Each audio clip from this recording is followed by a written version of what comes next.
এই দু চোখে দৃষ্টি না থাক, মনের দৃষ্টি দাও খুলে দাও প্রভু, তোমায় জানার তোমায়। দিঘির পাড় কেন্দ্রীয় জামে মসজিদের উদ্যোগে অধ্যকার তাফসিরুল কোরআন মাহফিলের সম্মানিত মুহতারাম সদর জলসা সভাপতি, আমন্ত্রিত হযরত উলামায়ে কিরাম, অত্র এলাকার পার্শ্ববর্তী এলাকার আগত তাওহীদি জনতা, আল্লাহ সুবহানাহু ওয়া তাআলার দরবারে শুকর আদায় করছি যিনি আমাদেরকে আজকের এই দ্বীনি মজলিসে তাফসীরুল কোরআন মাহফিলে আমাদেরকে আসার বসার দ্বীনি পরিবেশে দ্বীনি আলোচনা বলা এবং শোনার জন্য তৌফিক এনায়েত করেছেন, কবুল করেছেন। সকলে দিল থেকে অন্তরে অন্তঃস্থল থেকে কালিমাতুশ শুকর আদায় করি। আমরা সকলে বলি আলহামদুলিল্লাহ।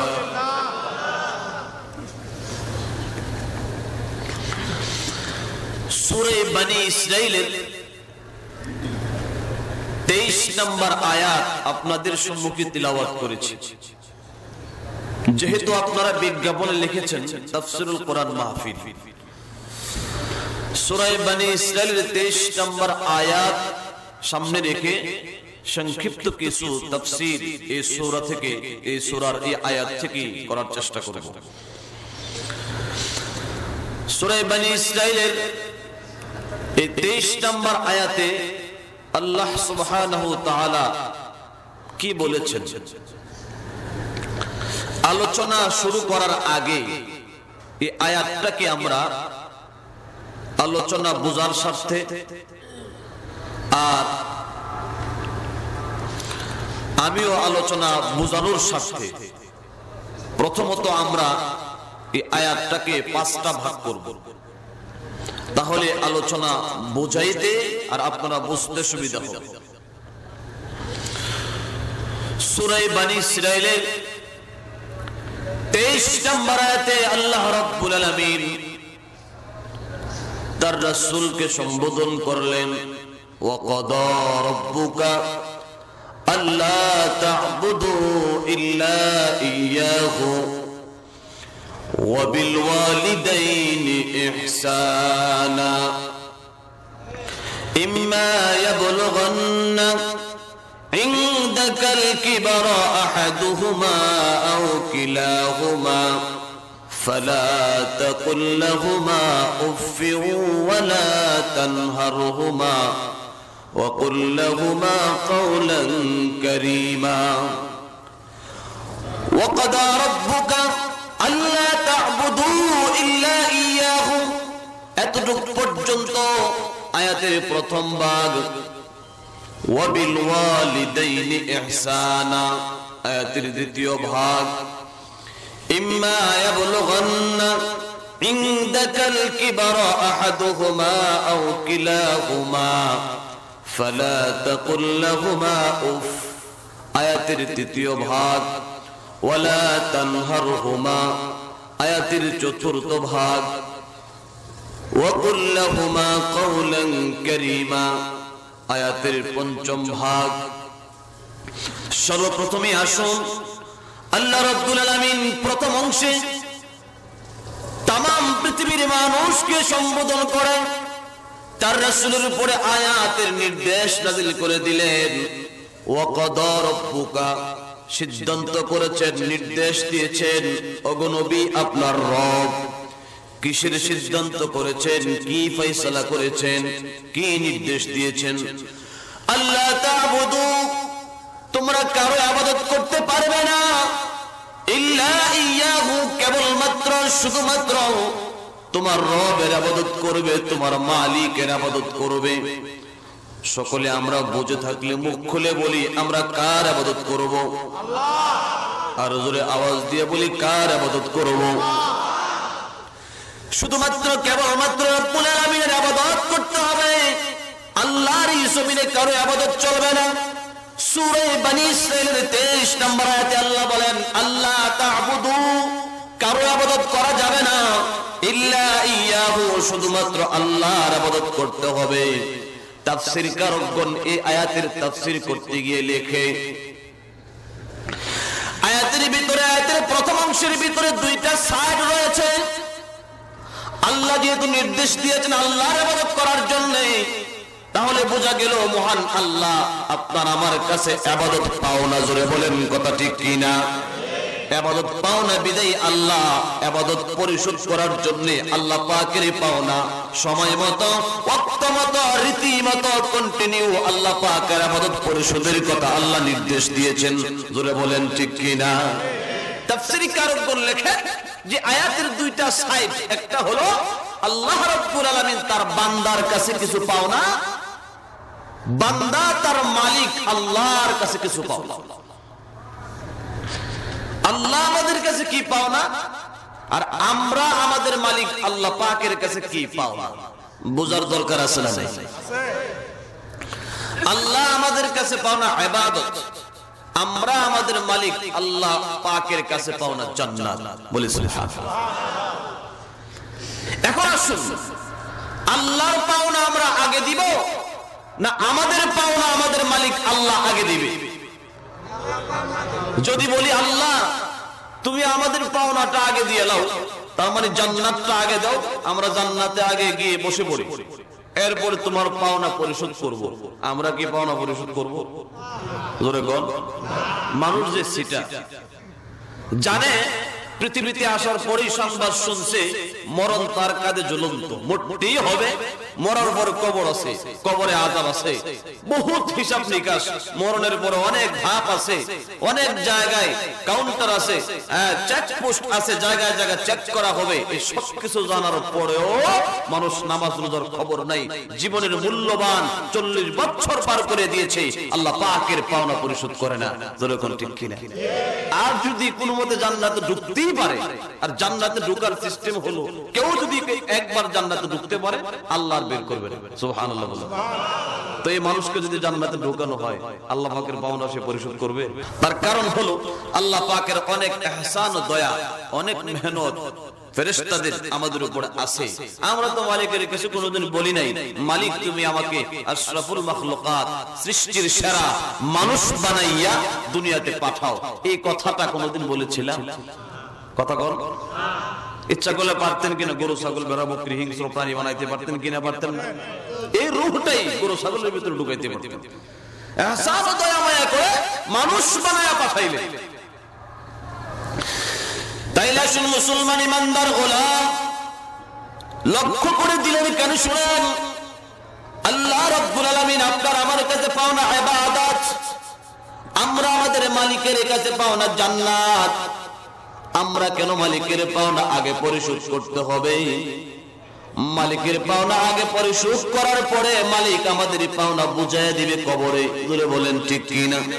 তার কারণটা হলো তাফসীরকারগণ লেখেন, পৃথিবীতে আসার জন্য, মানুষ হয়ে জন্ম নেওয়ার জন্য আপনার আমার কোনো কর্তৃত্ব নাই, আপনার আমার কোনো ক্ষমতা নাই, আপনার আমার কোনো পাওয়ার ছিল না যে আমারে মানুষ বানায়া পাঠাইতে হবে। আমার জোর আছে, শক্তি আছে, আমারে মানুষ বানায়া না পাঠাইলে তোমার খবর আছে, এমন কোন সিস্টেম আমার ছিল না, আপনার ছিল না। বন্ধুরা আমার, কেমন একটা পদার্থ থেকে আমাদেরকে বানানো হলো, কুরআনুল কারীম থেকে বোঝা যায়, হাদিসের গ্রন্থ থেকে পাওয়া যায়, মানুষ নাপাক সামান্য একটা বস্তু ছিল, নুতফা ছিল, নাপাক একটা পানি ছিল, যে নাপাক পানিটা গায়ে লাগলে নাপাক হয়ে যায়, কাপড়ে লাগলে কাপড় ধোয়া ওয়াজিব হয়ে যায়। জোরে বলেন কথা ঠিক কিনা? ঠিক না? আল্লাহ রাব্বুল আলামিন কি পরিমাণে ইহসান ও দয়া করে ওই নাপাক পানি থেকে আমাদেরকে শ্রেষ্ঠ বানাইলেন, সৃষ্টির সেরা বানাইলেন। তাফসীরের কিতাবে লেখে, আপনার আমার মা বাবার হালাল বৈধ বিবাহ শাদীর মাধ্যমে 2 ফোঁটা নাপাক পানির মাধ্যমে আল্লাহ পাক আমাদেরকে বানাইলেন।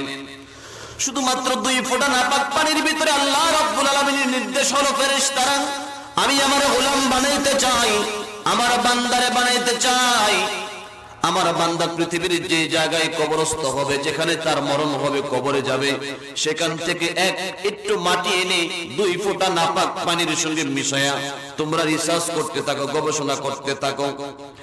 আল্লাহ পাকের বিশাল বড় টিম, ফেরেশতাদের টিম, বিশাল বড় জামাত, ফেরেশতাদের জামাত রিসার্চ শুরু করে দিল। একদিন নয়, 2 দিন নয়, দীর্ঘ 40 দিন পর্যন্ত রিসার্চ করার পরে সেই নাপাক পানির ভিতরে আল্লাহ রক্ত বানাইলেন। কোন আল্লাহু আকবার। পৃথিবীর কোনো জ্ঞানী নাই, পৃথিবীর কোনো বৈজ্ঞানিক নাই নাপাক পানি থেকে রক্ত বানাবে এমন ইতিহাস আজ পর্যন্ত কোনো পত্রিকায় মিডিয়াতে আসে নাই। জোরে বলেন ঠিক কিনা? মহান আল্লাহ তার গোলামরে বানাইবে, সৃষ্টির সেরা বানাইবে, পৃথিবীর সবচেয়ে নিকৃষ্ট বস্তু দিয়ে নাপাক পানি থেকে সৃষ্টির সেরা বানাবে। মালিক ইচ্ছা করলেন আমি আমার গোলামকে বানাইবো, সৃষ্টির সেরা বানাবো। নাপাক পানির ভিতরে মেহনতের পর রক্ত, আরো 40 দিন পর্যন্ত রিসার্চ করার পরে ওই নাপাক রক্ত আল্লাহ রাব্বুল আলামিন গোশত বানাইলেন। গোশতের টুকরা তৈরি করলেন। আরো 40 দিন মেহনত করার পরে আল্লাহ রাব্বুল আলামিন গোশতের ভিতরে হাড্ডি বানাইলেন। হাড্ডি আর গোশত মিলে আপনার আমার দেহটা বানাইলেন। কত মোহাব্বত করে ভালোবাসে, কেমন কার সাজি করে আল্লাহ রাব্বুল আলামিন নাক বানাইলেন, কান বানাইলেন। নাক বানাইলেন একটা, ছিদ্র দিলেন 2টা, কান বানাইলেন 2টা, হাত বানাইলেন, পা বানাইলেন, অঙ্গ প্রত্যঙ্গ মাথা বানাইলেন। সুন্দর করে বানাইয়া আল্লাহ রাব্বুল আলামিন ছোট্ট একটা বাচ্চা আকৃতি বানাইলেন মায়ের রেহেমের ভিতরে, মায়ের পেটে। ওই বাচ্চাটাকে আল্লাহ রাব্বুল আলামিন সেখানে 1 দিন নয়, 2 দিন নয়, দীর্ঘ 10 মাস 10 দিন মায়ের পেটে রাখলেন। বাচ্চাটা না খায়া থাকে নাই, অক্সিজেনের অভাব হয় নাই। মহান আল্লাহ সময় মতো কন্টিনিউ অক্সিজেন দিয়েছেন। মায়ের মাধ্যমে বাচ্চাকে অক্সিজেন দিয়ে বাঁচাইলেন। সেখানে মায়ের নারের সঙ্গে আল্লাহ রাব্বুল আলামিন এমন একটা তার ফিট করে দিলেন, তারে খাওয়াইলেন। কোন আল্লাহু আকবার। মুখ খুইলা জুড়ে কোন আল্লাহু আকবার। ও মানুষ, চিন্তা করে দেখো কি ছিলাম, কি বানাইলেন, কে বানাইলেন, কেন বানাইলেন? উদ্দেশ্যহীন ভাবে বানাই নাই, মহৎ বিরাট এক উদ্দেশ্য নিয়ে আমাদেরকে বানাইলেন। মায়ের পেট সুন্দর করে মানুষ বানাইয়া আল্লাহ রাব্বুল আলামিন স্থির রাখলেন। আমরা একদিনও মায়ের পেটে পেশাব করি নাই, একদিনও পায়খানার প্রয়োজন হয় নাই। 10 মাস 10 দিন বাচ্চাটা মায়ের পেটে রইল, একদিন পেশাব পায়খানার কোনো প্রয়োজন হয় নাই। জোরে বলেন ঠিক কিনা? এই বাচ্চাটাকে আল্লাহ রাব্বুল আলামিন সূরা আবাসার ভিতরে আল্লাহ বলেন সুম্মাস সাবিলা ইয়াসসারাহু, আমি আল্লাহ তোমার দুনিয়াতে পাঠাবো। রাস্তা ছিল না, জানা নাই, শোনা নাই, আমি আল্লাহ শান দয়া করে মায়া করে দুনিয়ার জমিনে তোমারে পাঠাইলাম, রাস্তা সহজ করে দিলাম। পৃথিবীতে আসার পরে বান্দা তুমি চিল্লায় কান্দো, তোমার আত্মীয় স্বজন সবাই হাসে, আনন্দ করে। জোরে বলেন কথা ঠিক কিনা? এই বাচ্চাটা দুনিয়াতে আসার পরে দুনিয়ার কোনো খাবার খাওয়ার শক্তি নাই, রুটি খাইতে পারে না, ভাত খাইতে পারে না, শক্ত খাবার গ্রহণ করার ক্ষমতা তার শরীরে নাই। আল্লাহ রাব্বুল আলামিন মায়ের বুকের দুধ এমন ভাবে কুদরতি ভাবে বানাইলেন, যে দুধের ভিতরে আছে ভিটামিন, দুধের ভিতরে আছে আয়রন, ক্যালসিয়াম, যত প্রকারের খাবার দরকার 1000 প্রকারের খাবারের ভিটামিন আল্লাহ রাব্বুল আলামিন মায়ের বুকে ফিট করে দিলেন। অতিরিক্ত গরম দিলেন না যে বাচ্চার ঠোঁট পড়ে যাবে, জিহ্বা জ্বলে যাবে, আবার এতটা ঠান্ডা দিলেন না যে নিউমোনিয়া হয়ে যাবে। কোন আল্লাহু আকবার। চিল্লা বলেন কে বানাইলেন, কে বানাইলেন? আল্লাহ বানাইলেন। আল্লাহ খাবারের ব্যবস্থা করলেন। বানাইছেন কেন? বানাইছেন আল্লাহর কাজ করার জন্য। আল্লাহর কর্মচারী হিসাবে আমাদেরকে আল্লাহর পৃথিবীর ফ্যাক্টরিতে পাঠাইলেন। তোমরা আমার কর্মচারী, আমার ফ্যাক্টরিতে কাজ করবে, এই জন্য তোমাদেরকে বানাইলাম। জোরে বলেন ঠিক কিনা? বিশাল এক উদ্দেশ্য নিয়ে মানব জাতিকে আল্লাহ পৃথিবীতে পাঠালেন। বানাইছেন আল্লাহর কাজ করার জন্য। মায়ের পেটে বাঁচাইলেন, অক্সিজেন দিলেন, তখন বলে নাই বানাইছে আমার কাজের জন্য, তোমার কমপ্লিট বানাইছি, আমার পাওনা পরিশোধ করো, যে উদ্দেশ্যে বানাইছি উদ্দেশ্য পূরণ করো, নির্দেশ আসে না। কথা বলেন ঠিক কিনা?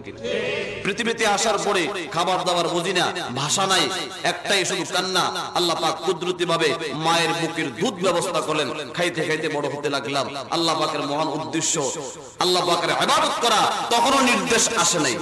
কোরআনুল কারীমের বিভিন্ন আয়াত থেকে প্রমাণ যে আল্লাহ যে আমাদেরকে আল্লাহর কর্মচারী, আল্লাহর কাজ করার জন্য আমাদেরকে বানাইছেন, কোরআন থেকে প্রমাণ। কথা বলেন ঠিক কিনা? কোরআনুল কারীমের এক আয়াতে আল্লাহ বলেন, যদি কোরআনুল কারীমের আয়াত তেলাওয়াত হয়, আপনারা মুখ খুলে আল্লাহ পাকের তাকবীর দিবেন, আল্লাহু আকবার বলবেন। পারবেন তো? জোরে কোন পারবেন কিনা? আল্লাহ বলেন, ওয়া মা খালাকাতুল জিন্না ওয়াল ইনসা ইল্লা লিয়াবুদুন।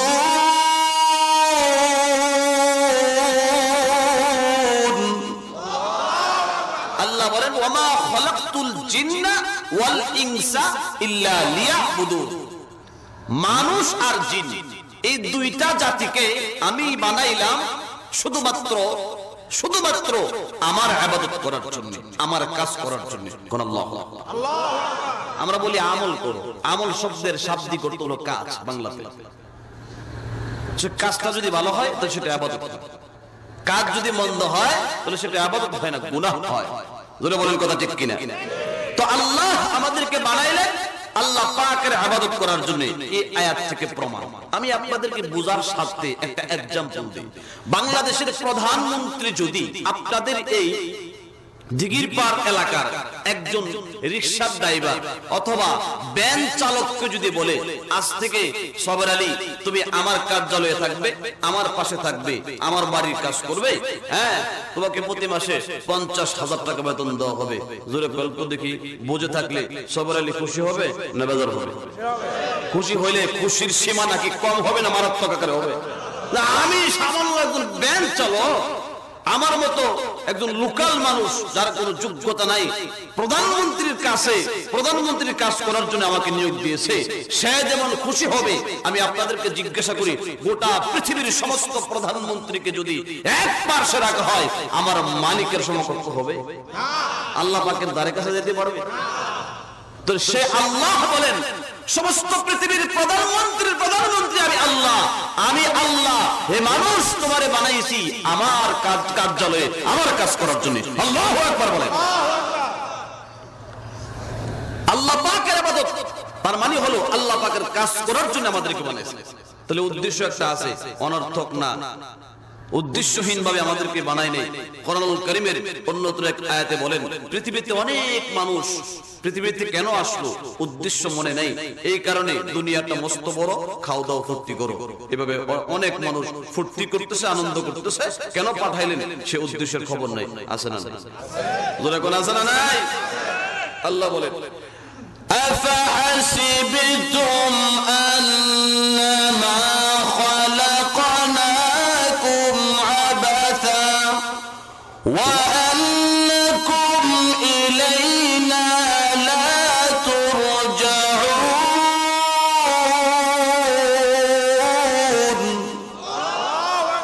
আল্লাহ বলেন, আফাহাসিবতুম আন্নামা খালাকনাকুম আবাসা, তোমরা কি এটা মনে করো যে আমি তোমাদেরকে অনর্থক বানাইছি, উদ্দেশ্য নাই? না, অনর্থক উদ্দেশ্যহীন ভাবে আমি তোমাদেরকে বানাই নাই, তোমাদেরকে বানাইছি একটা উদ্দেশ্য দিয়া, সীমিত সময় দিয়া পাঠাইছি। আবার তোমরা ফিরে আমি আল্লাহ পাকের কাছে উদ্দেশ্য পূরণ করে আসতে হবে। ধরে বলেন ঠিক কিনা? উদ্দেশ্য পূরণ করে যারা যাবে আল্লাহর পাওনা পরিশোধ হবে, জান্নাত পেয়ে যাবে। উদ্দেশ্য পূরণ করে নাই, কবরে গেলে আল কবরু রাউযাতুম মির রিয়াজিল জান্নাহ, উদ্দেশ্য পূরণ করে নাই আও হুফরাতুম মিন হুফারিন নার, কবরটা জাহান্নামের আগুন হয়ে যাবে। জোরে বলেন ঠিক কিনা? তাহলে আমাদেরকে আল্লাহ রাব্বুল আলামিন আল্লাহ পাকের মহান উদ্দেশ্য আল্লাহ পাকের ইবাদত করার জন্য বানাইছেন। আল্লাহর কর্মচারী হিসাবে আমাদেরকে আল্লাহ নিয়োগ দিয়েছেন, এতে আমরা খুশি না বেজার? একটু জোরে কর। খুশি হলে আজ থেকে মাহফিল থেকে ওয়াদাবদ্ধ হয়ে যেতে হবে জীবনে আর আল্লাহর কাজ, বেসিক যে ডিউটি, 5 ওয়াক্ত নামাজ, নামাজের মাধ্যমে ঈমান আমল ঠিক রাখা, নিয়মিত দ্বীনের উপর অটল থাকা, এই জন্য আমরা প্রস্তুত আছি না নাই? আছে। জোরে কোন আছি না নাই? কাজ করলো না করলো সময় কিন্তু যায় আর আসে না। জীবনের মূল্যবান সময়গুলো পার হচ্ছে। আপনার আল্লাহ পাকের দেওয়া আপনার জীবনের মূল্যবান সময় সীমিত। এটা একমাত্র আল্লাহ পাক জানে কে কতদিন পৃথিবীতে বেঁচে থাকবে, এটা দুনিয়ার কারো জানা নাই। এটার ইলম একমাত্র আল্লাহ পাকের কাছে। জোরে বলেন ঠিক কিনা? জানা আছে? তাইলে আসুন মুসলমান, আল্লাহ রাব্বুল আলামিন আমাদেরকে বানাইলেন আল্লাহ পাকের ইবাদত করার জন্য, আল্লাহ পাকের গোলামি করার জন্য, আল্লাহ পাকের দাসত্ব করার জন্য। বাচ্চাটা যখন মা বাবাকে ডাকতে থাকে, 1 বছর দুধ খাইতে খাইতে 1 বছর বয়স হয়ে গেল, 2 বছর বয়স হয়ে গেল, এবার বাচ্চাটা হাঁটে চলে। মনে আছে নাকি কথা? অসুবিধা হচ্ছে আপনাদের? বাচ্চারা যখন 1 বছর, 1.5 বছর, 2 বছর বয়স হয়ে গেল, এবার বাচ্চা আব্বারে মহব্বত করে আব্বা করে ডাকে, মারে মহব্বত করে মারে ডাকে। মার কলিজা ঠান্ডা হয়ে যায়, আব্বাকে ডাক দিলে আব্বা খুশি হয়ে যায়। দাদারে মহব্বত করে দাদা বলে ডাক দিলে দাদার কলিজা ঠান্ডা হয়ে যায়। নানাকে ডাক দিলে নানার কলিজা ঠান্ডা হয়। আমার আল্লাহ বলে, ও দুনিয়ার বান্দা বান্দি, আমি আল্লাহ মায়ের পেট ধরে বানাইলাম, মায়ের পেট থেকে দুনিয়াতে পাঠাইলাম, মায়ের পেটে আমি বাঁচাইলাম। তোর মা কোনদিন তোর মায়ের পেটে খাবার পৌঁছাতে পারে নাই, আমি আল্লাহ কুদরতি ভাবে তোরে খাওয়াইলাম, বাঁচায় রাখলাম। দুনিয়াতে যখন পাঠাইলাম, তোর মা বাবা তোর জন্য খাবারের ব্যবস্থা করে নাই, আমি আল্লাহ কুদরতি ভাবে তোর দুধের ব্যবস্থা করে দিলাম। পৃথিবীতে যাওয়ার পরে যখন তুমি কথা বলতে শিখলা, সর্বপ্রথম আব্বারে ডাক দিয়ে কলিজা ঠান্ডা করে দিলাম, মারে ডাক দিয়ে মার কলিজা ঠান্ডা করে দিলাম, দাদাকে ডাক দিয়ে দাদার কলিজা ঠান্ডা করে দিলাম।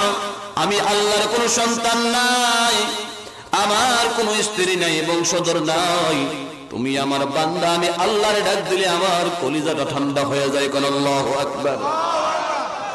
আল্লাহ বড় মহব্বত করে আমাদেরকে বানাইলেন, বড় আদর করে আমাদেরকে বানাইছেন যে আমরা আল্লাহর গুণকীর্তন গাবো, আল্লাহকে ডাকবো, আল্লাহ পাকের কাজ করব, আল্লাহ পাকের ইবাদতের জন্য শুধুমাত্র আমাদেরকে বানাইলেন।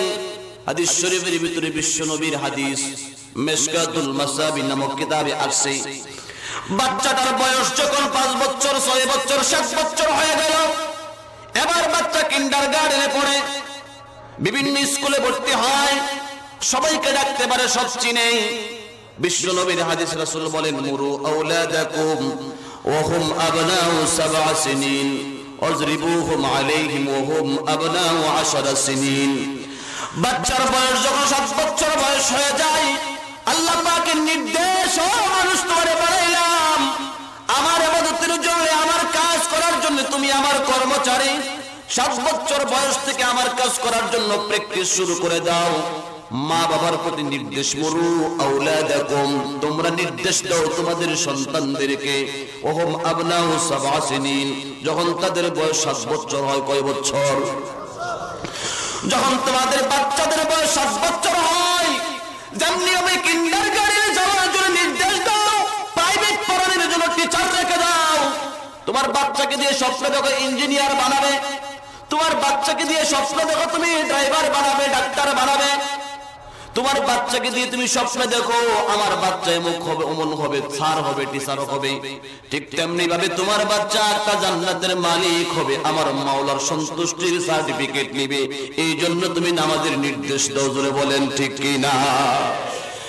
বিশ্ব নবী বলেন, মুরু আওলাদাকুম ওয়া হুম আবনাউ 7 সিনিন ওয়াজরিবুহুম আলাইহিম ওয়া হুম আবনাউ 10 সিনিন।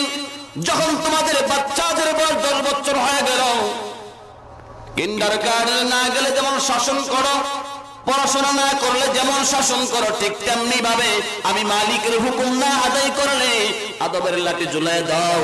নামাজ না পড়লে তোমরা শাসন করো। কোন আল্লাহু আকবার।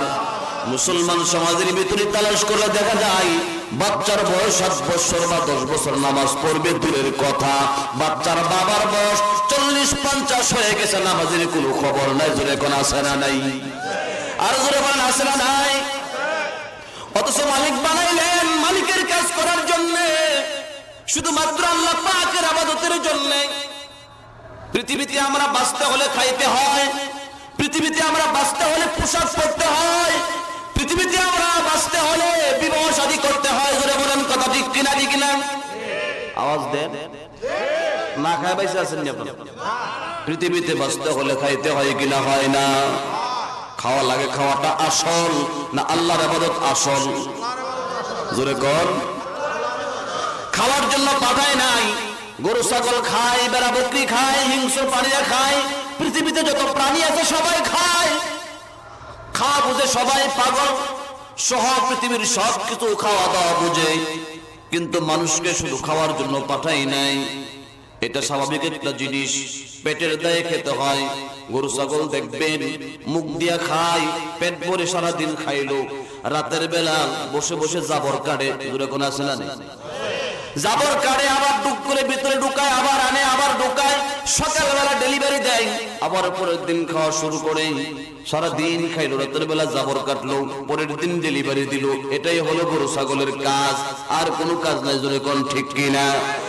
আল্লাহ মানুষে গরু ছাগলের মতো তোমার আমি শুধু খাওয়ার জন্য বানাই নাই, আমি তোমার দুনিয়ার জমিনে পাঠাইছি আমার গোলামি, আমার ইবাদত করার জন্য। 30 বছর, 40 বছর, 50 বছর, 70-80 বছর হায়াত দিলাম। এই হায়াতের ভিতরে তুমি আমার কাজ করবে, বেঁচে থাকার তাগিদে একটু আহার গ্রহণ করবে। খাবারটা আসল নয়, আমার ইবাদতটা হলো আসল। এটা হলো আনুষঙ্গিক। জুড়ে বলেন ঠিক কিনা? ও মানুষ, পোশাকের জন্য তুমি পাগল, পানীয় দ্রব্যের জন্য তুমি পাগল, স্ত্রীর জন্য তুমি পাগল। আজকের এই ওয়াজটা মেমোরির ভিতরে ঢুকান, মোবাইলের মেমোরিতে নয়, মাথার ভিতরে ঢুকান। চিন্তা করে দেখেন, দুনিয়ার সব মানুষ 4টা জিনিসের জন্য পাগল। দুনিয়ার সব মানুষ 4 জিনিসের পিছনে দৌড়ায়া তার মূল্যবান সময় ব্যর্থ হয়, মূল্যবান সময় নষ্ট করে খালি ব্যাগ নিয়ে কবরে রওনা হয়। একটাই কারণ, মানুষ 4টা জিনিসের প্রতি পাগল। ওই যৌবনের বয়স থেকে যখন বুঝে আসতো যে আমাকে কামাই করতে হবে, তখন থেকে বৃদ্ধ হওয়ার আগ পর্যন্ত দুনিয়ার মানুষ 4টা জিনিসের পিছনে দৌড়ায়। তাফসীরে হুসাইনের ভিতরে আছে, কদ উলিয়ান নাস ফিদ দুনিয়া বিআরবাতিন আকলিন ওয়া শুরবিন ওয়া মালবুসিন ওয়া মানকুহিন ওয়া গায়াতুল কুল্লি ইন ফাক্কারতা ফীহি ইলা রাসিন ওয়া বাউলিন ওয়া মাবযুহিন ওয়া মাতরুক। পৃথিবীর সব মানুষ 4 জিনিসের জন্য পাগল। 1 নাম্বার খাবারের জন্য পাগল, খাবার ছাড়া বাঁচবেই না। এই জন্য রিকশার ড্রাইভারকে জিজ্ঞাসা করবেন, নামাজ কেন পড়ো না? তাবলীগের মুরব্বীরা বাড়িতে হাত বোলাই, বাড়িতে গিয়া মাথায় হাত বোলায়, চলো নামাজ পড়ি। হুজুর সময় পাই না, সকালবেলা বাড়ি থেকে বের হই, সন্ধ্যার সময় বাড়িতে আসি, বাচ্চা কাচ্চা নিয়ে সংসার নিয়ে বড় কষ্টে আসি। সারাদিন কষ্ট করার পরও ঠিক মতো বাচ্চাদেরকে খাবার দিতে পারি না, পোশাক দিতে পারি না। জুড়ে বলেন, এমন মন্তব্য আছে না নাই? তোরা সকাল থেকে সন্ধ্যা পর্যন্ত খাবারের পিছনে দৌড়াই, শুধু খাবারের জন্য তারে পাঠাই নাই। নামাজের খবর না, আল্লাহর বিধিবিধানের খবর নাই, খাবারের জন্য পাগল। কত মানুষ ভালো খাওয়ার জন্য বাড়িঘর বিক্রি করে, জমি জমা বিক্রি করে বিদেশে যায় কিনা যায় না? কত মানুষ বৈধ পথ ছেড়ে দিয়ে অবৈধ পথে রাস্তার মধ্যে দাঁড়িয়ে টেন্ডারবাজি করে, সন্ত্রাসী করে, চাঁদাবাজি করে ভালো খাইতে চায়, ভালো টাকার দরকার, ইনকাম ভালো চাই, এই জন্য অবৈধ পথে পা বাড়ে। আছে কিনা নাই? পৃথিবীর মানুষ টাকার জন্য পাগল, তার মানে খাবারের জন্য বড় পাগল, ভালো খাইতে চায়। পৃথিবীতে ভালো খাইতে হলে বেশি টাকার দরকার, হালাল হোক আর হারাম হোক, ভালো খাইতে হলে দুনিয়াতে টাকার দরকার। টাকা ছাড়া ভালো থাকা যায় না, ভালো মন্দ খাওয়া যায় না। জুড়ে বলেন কথা ঠিক কিনা? ও মুসলমান, 2 নাম্বার পানীয় দ্রব্যের জন্য দুনিয়ার মানুষ পাগল, পানীয় দ্রব্যের জন্য পাগল। বর্তমান বাজারের ভিতরে কলিজা ঠান্ডা করার মতো হাজার পানীয় দ্রব্য আছে। আছে কিনা নাই? 7 আপ আছে, আরসি আছে, মিরিন্ডা আছে, পেপসি আছে, ফিজাপ আছে, এইভাবে হাজার প্রকার পানীয় দ্রব্য আছে। আর পানি ছাড়া তো মানুষের জীবন বাঁচেই না। ওয়াটার ইজ লাইফ, পানির অপর নাম হলো জীবন, পানি ছাড়া মানুষ বাঁচবে না। ও মুসলমান, চিন্তা করে দেখেন, খাবারের ফলাফল কি, পানির ফলাফল কি? দামি পোশাকের জন্য মানুষ পাগল। তাফসীরে কিতাবের ভিতরে লেখে যে পোশাকের জন্য পাগল বুঝাইতে বড় সুবিধা, বর্তমান আধুনিক যুগে বুঝাইতে বড় সুবিধা। আপনারা যারা টিভি দেখেন, ইন্ডিয়ান চ্যানেলের ভিতরে একটা নাটক দেখ কিরণমালা, আর একটার নাম হলো পাখি, আছে না নাই? আওয়াজ করেন আপনারা না? এলাকা নাই? কিরণমালার পাখি ড্রেসের জন্য মুসলমানের বাচ্চা, হিন্দুদের এই ড্রেসের জন্য মুসলমানের হাজার হাজার মেয়েরা পাগল হয়ে ঈদের সময় কিরণমালা ড্রেস কিনতে যায়, পাখি ড্রেস কিনতে যায়। পোশাকের প্রতি মানুষের একটা আকর্ষণ আছে না নেই? আরো জোরে কোন আছে না নেই? পত্রিকাতে দেখেছি, অনলাইনে অনেক নিউজ দেখলাম, পাখি ড্রেস কিনে দেয় নাই তার স্বামী, এই কারণে স্বামী থেকে বিদায় নিয়ে আত্মহত্যা করলো। মা বাবার কাছে কিরণমালা ড্রেস চাইলো, মা বাবা টাকা পয়সা নিয়ে কিনে দিতে পারে নাই, আত্মহত্যা করে জীবনটা শেষ করে দিল। তার মানে পোশাকের ওই তার জীবনের চাইতে পোশাকের দাম বেশি। জোরে কোন ঠিক কিনা? তো পোশাকের প্রতি মানুষের একটা আকর্ষণ আছে কিনা নাই? সুন্দর সুন্দর পোশাক মানুষ পরতে চায়। যুবক কালো, নাক আবার লেটা, ঠোঁটগুলো মোটা, নাকের সেন্টার ঠিক নাই, শরীরের কোয়ালিটিও ভালো না। এই যুবকও চায় যে তাকে পাঁচজন সুন্দর বলুক, তাকে স্মার্ট দেখা যাক। ঈদের সময় বাজারে গিয়া একটা গগস কিনে, আবার একটা গড়িকে হাতে লাগায়, একটা প্যান্ট কিনে, একটা শার্ট কিনে, সুন্দর করে উপস্থাপনা করে পাঁচজনকে দেখায়, একটা পিকচার, একটা সেলফি উঠা, দেখি আমার কেমন দেখা যায়। তার মানে প্রত্যেকে চায় নিজেকে সুন্দর দেখা, পোশাক পরে নিজেকে স্মার্ট বানাইতে চায়। পোশাকের প্রতি মানুষের একটা আকর্ষণ আছে কিনা নাই? 4 নাম্বার, সুন্দরী একটা বউর জন্য মানুষ পাগল। এই কারণে অনেক যুবক দেখা যায় সুন্দরী বউর পিছনে দৌড়ায়া বাড়ি ঘর ছেড়ে, বাপ মা ছেড়ে ঢাকা শহরে গিয়ে ভাড়া থাকে বউকে সঙ্গে নিয়ে। জুড়ে বলেন কথা ঠিক কিনা? ঠিক না? অনেক যুবক এমন আছে মেয়ের প্রতি পাগল হইয়া, একটা মেয়ের জন্য এমন পাগল হয়েছে, মেয়েকে বিবাহ দেওয়া হয়েছে, সে বিষকে আত্মহত্যা করলো, গলার মধ্যে রশি দিয়ে জীবন শেষ করে দিল। মেয়েটারে কেন পাইল না? তার মানে মেয়ের প্রতি মানুষের আকর্ষণ আছে কিনা নাই? আরো জোরে করা আছে কিনা নাই? মুসলমান ইমানদার গোলাম যে 4টা জিনিসের জন্য দুনিয়ার মানুষ পাগল, 4 জিনিসের ফলাফল কি? উন্নত মানের দামি দামি খাবারের জন্য পাগল। তাফসীরে কিতাবে লেখে, ইনফাক করতে ফিহি, তুমি যদি চিন্তা করো, বিবেক খাটাও, দেখো খাবারের ফলাফল। রাতের বেলা আপনি হাজার প্রকার উন্নত মানের খাবার খাইলেন, খাওয়া দাওয়ার পরে ঘুমায় গেলেন, সকাল বেলা যখন আপনার পিছন দিক দিয়ে ব্যাগ হবে, বাথরুমে গেলেন, ডেলিভারি দিবেন, তখন সমস্ত খাবারগুলো দুর্গন্ধ হয়ে ডেলিভারি হলো। জোরে বলেন কথা ঠিক কিনা? ঠিক না? খাবারের বরাবর তো দুর্গন্ধ, যে দামি খাবার কোথায় গেল সেটা আবার ঘরে রেখে দেই, এটা হবে না। ঘরের পরিবেশ গোলাপ হয়ে যাবে, দামি খাবার আর দামি থাকে না, দুর্গন্ধ হয়ে যায়। উন্নত মানের দুধ পান করলেন, দামি দামি মধু খাইলেন, শরবত খাইলেন, বিভিন্ন প্রকারের বাজারের পানীয় দ্রব্য খাইলেন, পেশাব হয়ে গেছে, দুর্গন্ধ হয়ে গেছে, জমিতে ছেড়ে দিয়েছেন, ফসল নষ্ট হয়ে গেছে। জোরে বলেন কথা ঠিক কিনা? ঠিক না? খাবারের ফলাফল দুর্গন্ধ হয়ে গেল। উন্নত মানের পোশাক আপনি ব্যবহার করলেন, একদিন, 2 দিন, 1 বছর, কয়েক বছর পরার পরে উন্নত মানের পোশাকটা পুরান হইয়া আপনার বাড়ির পাতিল মোছার যন্ত্র হয়ে গেছে। জোরে বলেন ঠিক কিনা?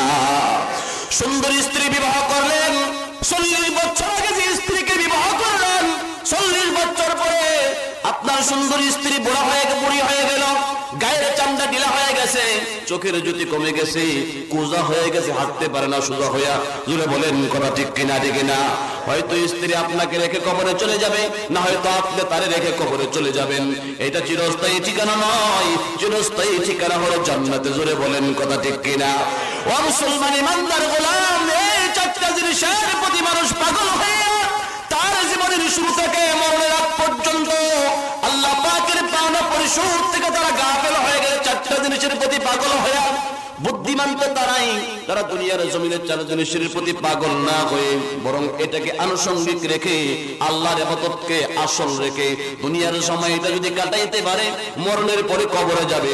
হাদিস শরীফে বিশ্বনবী বলেন, কবরে যাওয়ার সঙ্গে সঙ্গে আল্লাহ রাব্বুল আলামিন জান্নাত, কবরটাকে জান্নাতের টুকরা বানায় দিবে, জান্নাতের নিয়ামত শুরু হয়ে যাবে। জান্নাতে যাওয়ার পরে দুনিয়ার খাবার আছে না নেই? জোরে কোন খাবারের ব্যবস্থা আছে কিনা নাই? আরো জোরে মুখ খুলে কোন আছে কিনা নাই? কবরের ভিতরে জান্নাতের খাবার আছে, হাজার হাজার প্রকারের জান্নাতি খাবার পরে পায়খানা পেশাবের প্রয়োজন হবে না। হাজার হাজার প্রকারের খাবার খাবেন, শরবত খাবেন, মধু খাবেন, দুধ খাবেন, পেট ভরে খাইলেন, ডেকুর দিলেন, আবার ক্ষুধা লেগে যাবে, পায়খানা পেশাবের আর কোনো প্রয়োজন হবে না। কোন আল্লাহু আকবার। পায়খানা পেশাব কি বিপদ না? কোন বিপদ কিনা? আপনি পেট ভরা বিয়ের বাড়ি থেকে খাইছেন, খাওয়ার পরে ডাইরেক্ট বাসে উঠছেন, ডাইরেক্ট বাস ছাড়ছে, আর আপনি পিছন দিকে ব্যাগও বাড়ছে। এখন কি ড্রাইভার আপনার জন্য 10 মিনিট দেরি করবো? আমরা ডেলিভারি দিয়ে লন, আমরা যাত্রী সহ সময় বসি 10 মিনিট, এমন সিস্টেম আছে নাকি? যদি আপনি এখানে থাকেন তো গাড়ি কেন বন্দর বল, আমরা থাকবেন এখানে। জোরে বলেন কথা ঠিক কিনা? ঠিক না? এইটা বিপদ, মহা বিপদ। অনেক সময় বাংলাদেশের ব্যবস্থাপনায় বাসে আর বিভিন্ন গাড়িতে এমন নৌকাতে উঠছেন, বিপদ লেগে গেছে, দেখবেন আলিক কি লাগছে। আমার কথা কোন কথা ঠিক কিনা?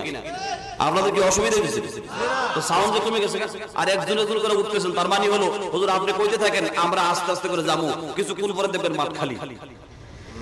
থাকবেন না ভাগবেন? আর কিছুক্ষণ থাকবেন। তাইলে আসুন মুসলমান ইমানদার, যে 4টা জিনিসের জন্য আমরা দুনিয়াতে পাগল, 4 জিনিস জান্নাতের ভিতরে আছে না নাই? আরো জোরে বলেন আছে কিনা নাই? জান্নাতের ভিতরে আল্লাহ রাব্বুল আলামিন খাবারের ব্যবস্থা রেখেছেন। জান্নাতি ফলগুলো খাবেন, জান্নাতি পাখিগুলো খাবেন, জান্নাতি পাখির গোশত খাবেন। জান্নাতের ভিতরে হাজার প্রকার নিয়ামত আছে, সব প্রকারের নিয়ামত খাবেন। আর কোনোদিন আপনার পিছন দিক দিয়ে বেগ হবে না, আর কোনোদিন আপনার পেশাবের প্রয়োজন হবে না। জান্নাতের ভিতরে যাওয়ার পরে পুরুষেরা শুনো, যুবকেরা শুনো, আল্লাহ রাব্বুল আলামিন যুবকদেরকে বেস্তাত পরায় দিবেন, হাতের ভিতরে বেস্তাত দিয়ে দিবেন। কুদরতি ভাবে জান্নাতি যুবকদেরকে আল্লাহ এমন ভাবে ক্লিন শেভ করে দিবেন, আর কোনোদিন দাড়ি উঠবে না। কোন আল্লাহু আকবার। আরো জোরে কোন আল্লাহু আকবার।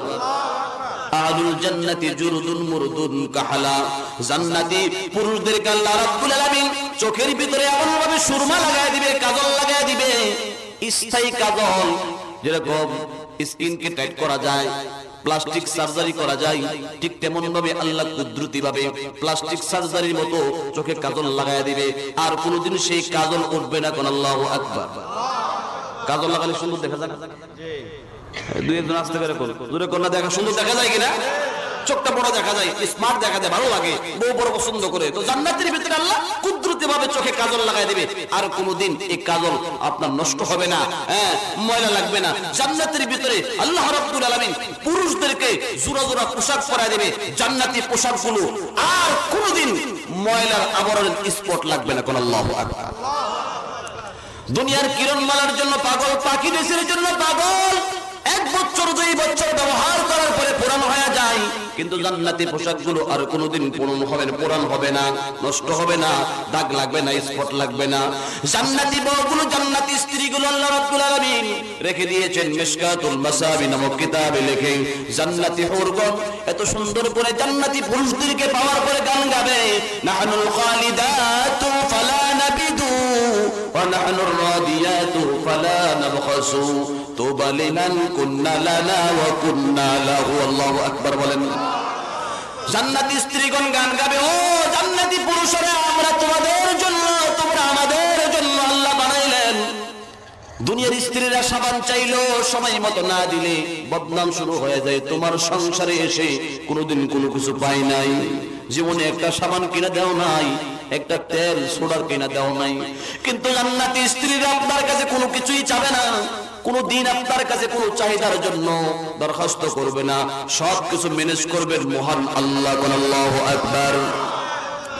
ও মুসলমান ইমানদার গোলাম, পৃথিবীর জমিনে আমরা দুনিয়ার যে 4টা জিনিসের পিছনে দৌড়াইয়া আল্লাহ পাকের মহান উদ্দেশ্য, আল্লাহ পাকের পাওনা পরিশোধ থেকে গাফেল হয়ে আছি, অথচ যে 4 জিনিসের পিছনে দৌড়াই, টাকা কামাই করলে জমির মালিক হওয়া যায়, বাড়ির মালিক হওয়া যায়, সমাজের মানুষ ইজ্জত দিবে, সম্মান দিবে, আপনি দামি দামি পোশাক পরতে পারবেন, সুন্দর সুন্দর স্ত্রী বিবাহ করতে পারবেন, উন্নত বাড়িতে বিবাহ করতে পারবেন। কিন্তু মুসলমান, পৃথিবীর জীবনে যা কিছু আপনি কামাই করবেন সব কিছু ধ্বংসশীল, কারণ পৃথিবীটাই একদিন ধ্বংস হয়ে যাবে, ফানা হয়ে যাবে, শেষ হয়ে যাবে। শুধুমাত্র কেবলমাত্র আমার আল্লাহ বাকি থাকবে। জোরে বলেন ঠিক কিনা? এই ক্ষণস্থায়ী পৃথিবীতে চিরস্থায়ী মালিক, চিরস্থায়ী জান্নাতের মালিক আল্লাহর সঙ্গে যাদের সম্পর্ক হয়ে যাবে, পৃথিবী ধ্বংস হয়ে যাবে, আমার মালিকের ধ্বংস নাই। পৃথিবী ধ্বংস হয়ে যাবে, শেষ হয়ে যাবে, আমার মালিকের শেষ নাই। পৃথিবীতে যারা আল্লাহর সঙ্গে সম্পর্ক করতে পেরেছে, মরণের পরে আল্লাহ তাদেরকে স্থায়ী জান্নাতের ব্যবস্থা করে দিবে। কোন আল্লাহু আকবার। একটু মুহাব্বতের সহিত জিকির করে লা ইলাহা ইল্লাল্লাহ, লা ইলাহা ইল্লাল্লাহ, লা ইলাহা ইল্লাল্লাহ,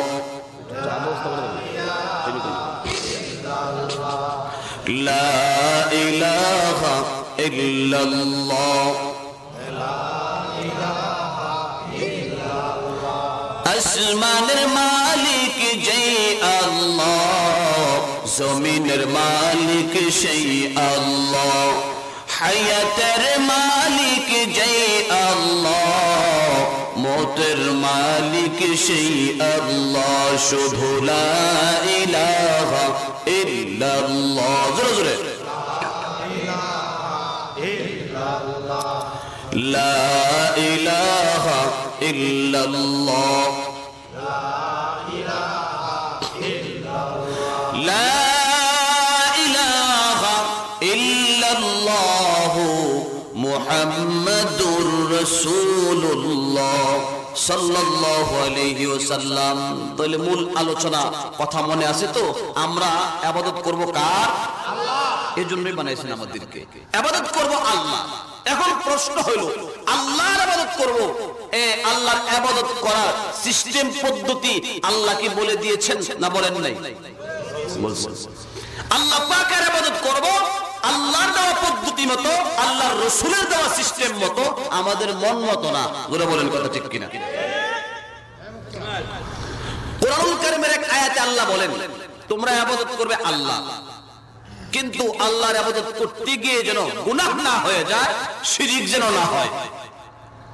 আপনাদের কি অসুবিধা হচ্ছে? মনোযোগ দৃষ্টি আকর্ষণ করছি, একটু এদিকে খেয়াল না করলে কথা বলতে অসুবিধা হবে। আর সাইড টকিং করবেন না, কথা বলবেন না আশপাশে। কোরআনুল কারীমের এক আয়াতে আল্লাহ বলেন, ওয়া'বুদুল্লাহ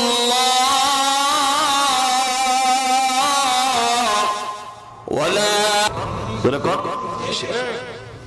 আপনি মিশকাত হাদিসের কিতাব খুলে দেখুন, বুখারী শরীফ খুলে দেখুন, বাবুল কাবায়ের, কবিরা গুনার অধ্যায় আছে। অধ্যায়, যে অধ্যায়ে লেখা আছে আকবারুল কাবায়ের আল ইশরাকু বিল্লাহ, আশ-শিরকু বিল্লাহ।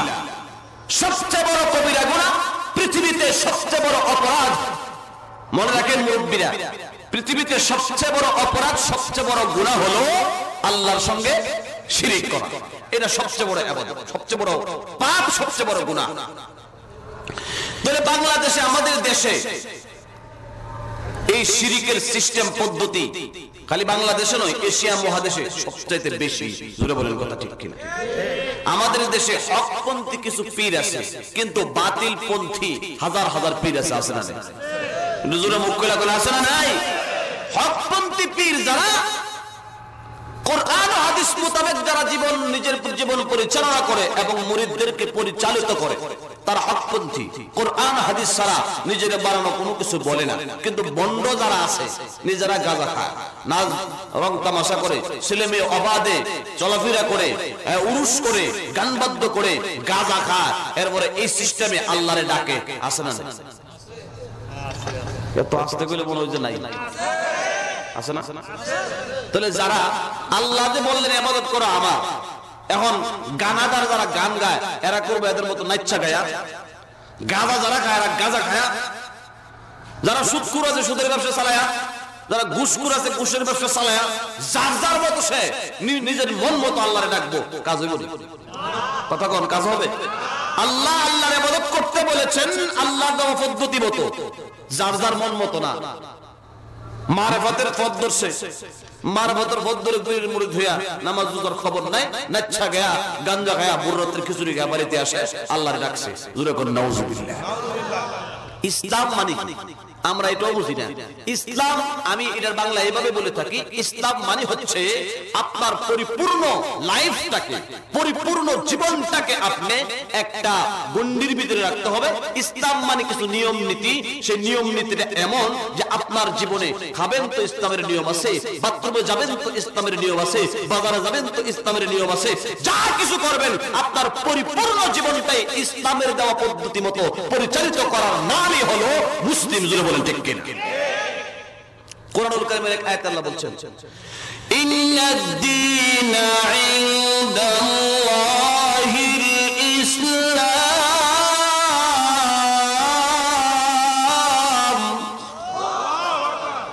ওয়া মান ইয়াবতাগি গায়রাল ইসলামি দীনান ফালান ইউকবালা মিনহু ওয়া হুয়া বিল আখিরাতি মিনাল খাসিরিন।